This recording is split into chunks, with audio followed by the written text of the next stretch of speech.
So, a bit of introduction about myself. I started my career back in Hong Kong when I was working for investment banking as as a software engineer, and then I slowly progressed my career from a software engineer, project manager, and into program. After that, I decided to move back to the United States, where I work for a Starbucks, where I become a program manager for fraud prevention. Then, as I'm getting more knowledge on fraud, I feel like that it's time for me to create a product instead of just focusing on the execution. And so there I am. I decided to pivot myself to product manager role where I want to create product. It ended up took me 1.5 years in order to achieve become a product manager. And that's where I landed my first trust and safety product manager role in a B2C world and then move it to B2B. I recently just launched a career coaching business where I want to help people pivoting through the career because as you can see, I have jumped from enterprise to small business and to my own business right now, and this is why I want to share my story with you all and helping all of you to see how I get through this journey. So as I'm looking back through my journey, pivot particularly from the product and become perfect from a program manager to a product manager, I was pretty much struggle with three major things. Number one, back then when I was thinking about where should I go to, I don't even know there's such a thing called trust and safety industry. What exactly does it happen? I was literally just stumbled on it after a couple of the coffee chat and learned about this new term. Secondly, I wasn't quite sure what actually the skills that I need and what are the industry requirements that are important. And last but not least, very typical, I have a lot of imposter syndrome that hitting me big time. And this is where I hope my story today will help those of you who have similar struggle like me and try to overcome it.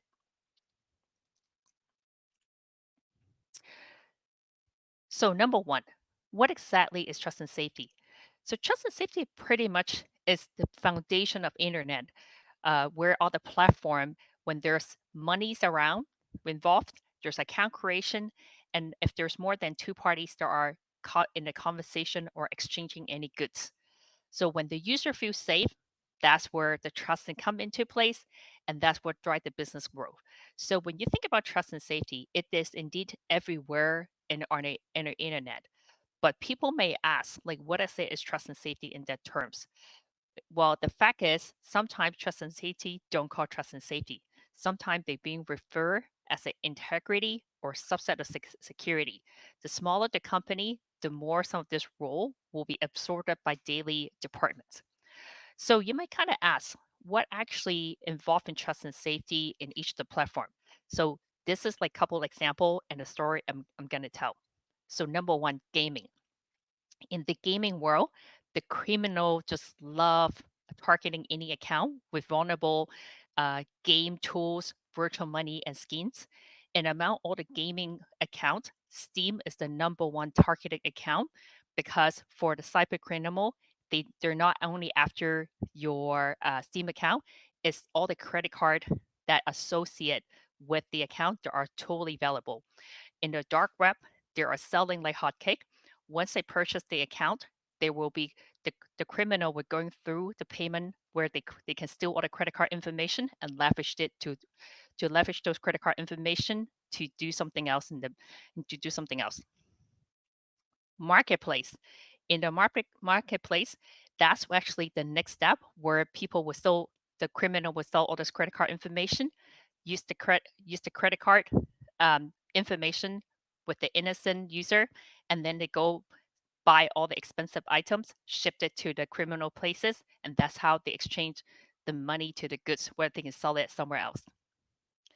And finally, social media.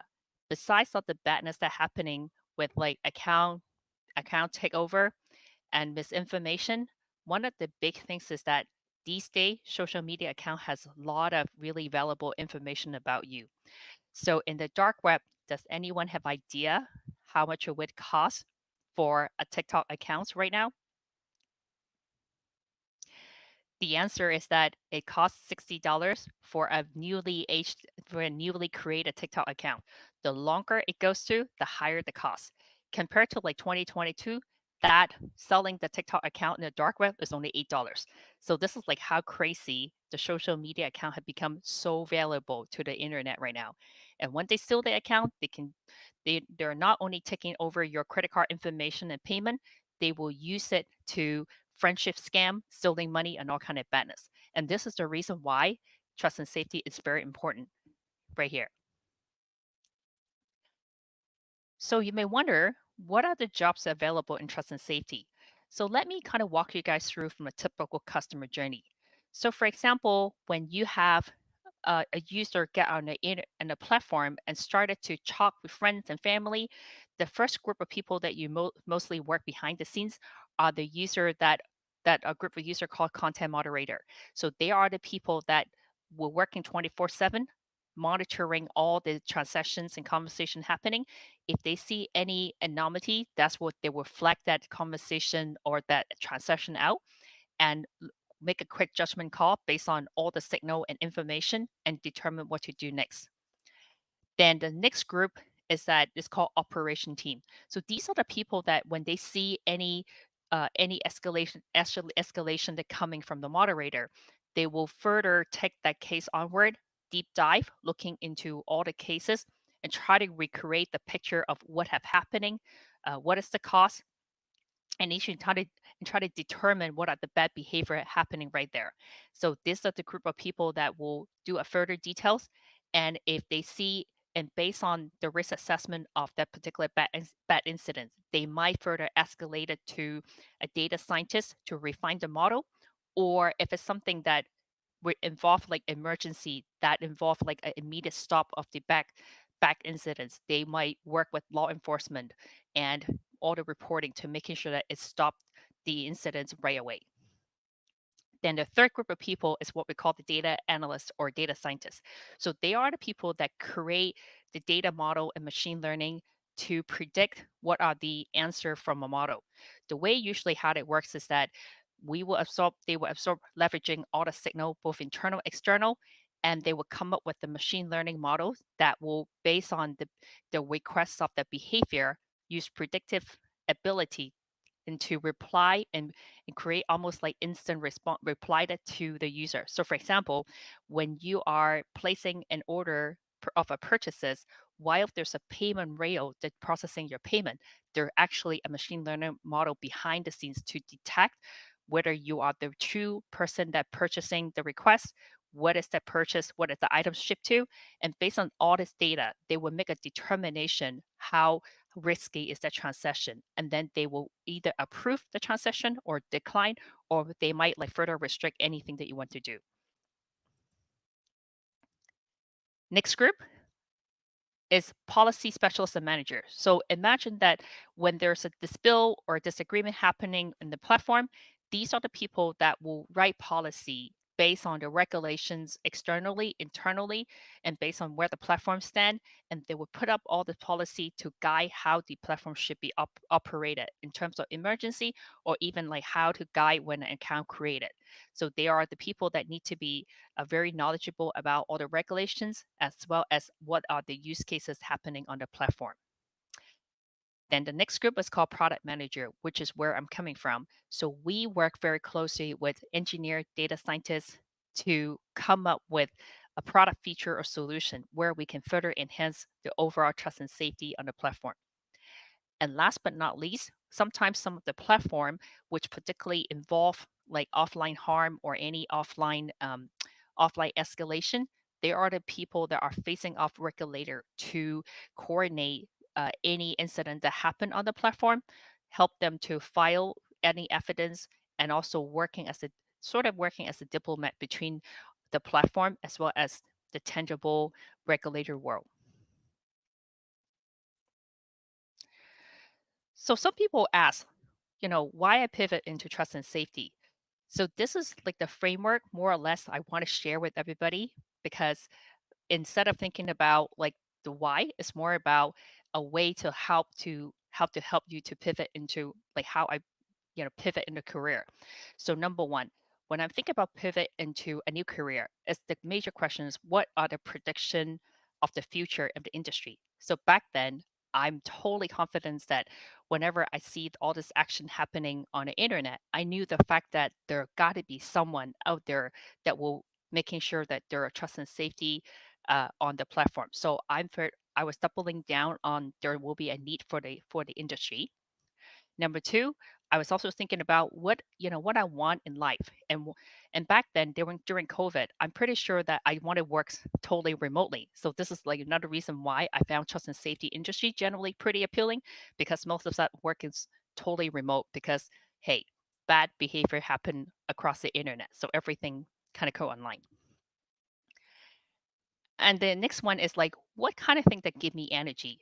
I am super excited when it comes to like doing investigation and learning about all the things happen in the dark side. And that was also the reason why I love trust and safety because it gets me to explore to all the things that happening in the dark web. And that was one of the things that when I'm like kind of writing everything down, that's how I knew the fact that I will be passionate and work in trust and safety. So, what are the pros and cons about trust and safety? Number one, there are so much changes in on the internet every day. There are new laws coming up, and also with the change of the AI technology, it changed the regulation as well as like the how the fraudster or bad actor behave. As you can see that whatever you there's new bad behavior coming up, there are always us try to figure out how it works. Number two, I like the fact that I can always make positive impact that both online and offline. I want to share a story that once I was working as a product manager for a payroll solution. I knew the fact that the industry I was working on, everyone is a gig worker. So imagine that all these people are only able to afford living in a house paycheck by paycheck.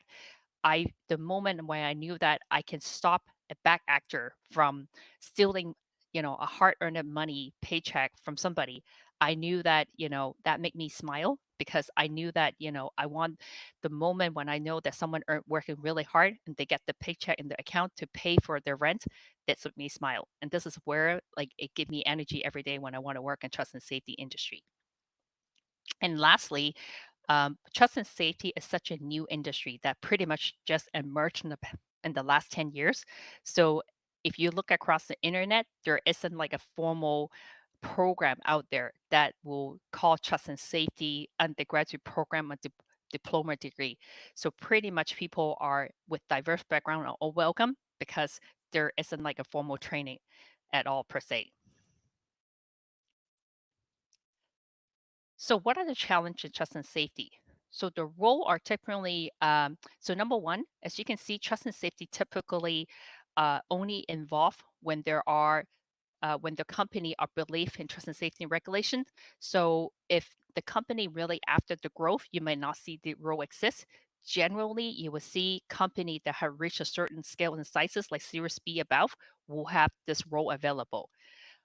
The other thing I would also say that as you can imagine that in the trust and safety, a lot of our time is nothing but exposing a lot of extreme content. So being able to recover and taking care of your mental health and able to recover is the very key things in order to work in the industry. Because otherwise, you'll be really stressed out and get burned out very quickly. And number three, trust and safety is sometimes considered afterthought. So it might impact the job opportunity sometimes because by the time when the company realizes in trust and safety, a lot of this opportunity will come up. But most of the time, when you join that work, it's usually in chaos and dumps of fire. But that's okay because a lot of time, this is where, it shows that, our job is actually very critical.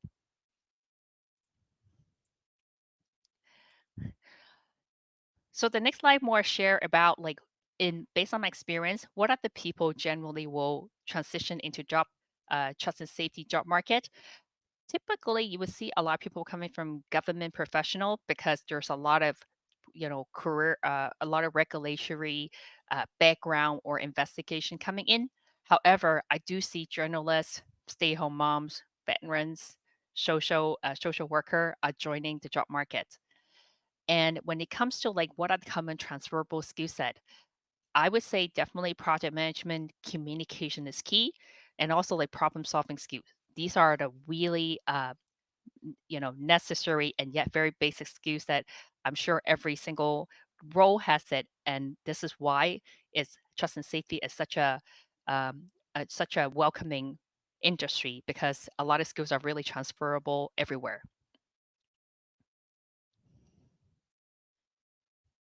So when people ask me what are the strategy to transition into trust and safety, uh, it's not that much. It's only the four major thing I would say. Number one, be curious. Again, there are new bad behavior every day, new fraud patterns, new scam. So being very curious is the key. I would say, and also for anyone that are interested in transitioning into trust and safety, try to identify what is your transferable skill set. Like I said, you don't have to be like super knowledgeable and good at number or whatever. It's more or less is like, the basic skill set like communication project manager is all we needed. And once you have identified your strength, these lean on to that and this tell your story. And this is how you pivot into trust and safety. Number three, learn new skills. And the next slide, I'm going to show you what are the delta that you can acquire based on what your interest in trust and safety. And these are the new skills that you can potentially get to in order to get the work.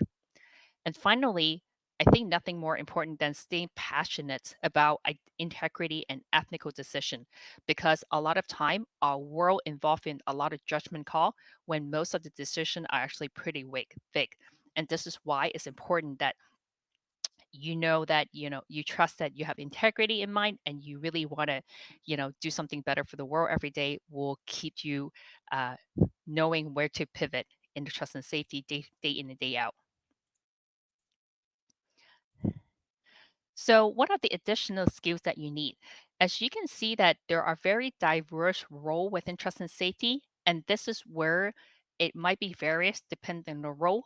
On the left-hand side, you can see that there are investigator where it requires mostly about your knowledge, and your curiosity, your tendency to attention to detail, get our information put together.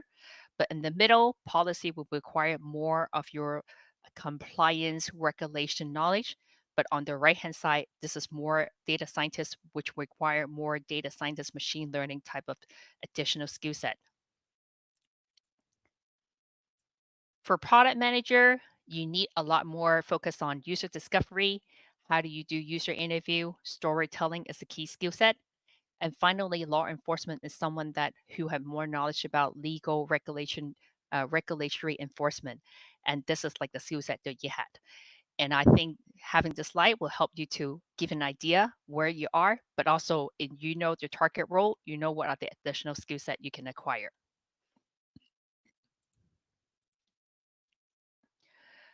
So what if like I am not so sure what is the next step?